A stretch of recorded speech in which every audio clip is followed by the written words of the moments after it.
Tell me a little about all the footage. Now, obviously, you didn't interview him, but there's so much footage. How did you go about collecting it, and how difficult was it to find it and convince people to let you use it, and et cetera, et cetera? Because there's such remarkable moments.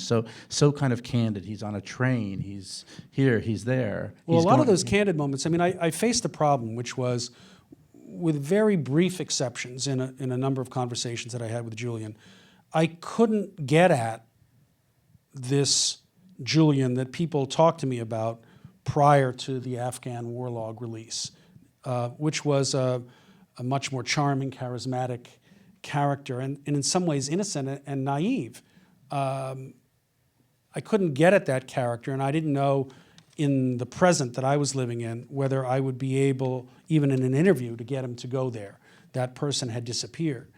But there were people, particularly one guy, this guy Mark Davis, who had shot him in between the release of Collateral Murder and Afghan War Logs. He's a one-man band, a wonderful journalist, filmmaker out of Australia, who just decided to get on a plane and go to Norway to see if he could find Julian. He did find him. He hung around with him, and after a while, Julian let him start filming.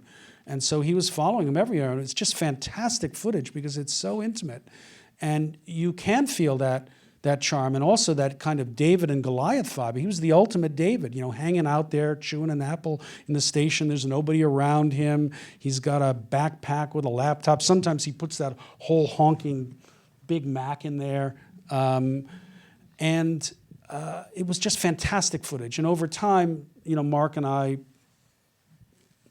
even over Skype, you know, managed to develop something of a relationship, and he agreed to license me the footage on one condition, which was that I show him those sections that I used so that he could be assured that I was not taking them out of context, that I was not changing the meaning from what it was that he remembered. And I agreed to that. I didn't show him the whole film, but just sections where we used his footage.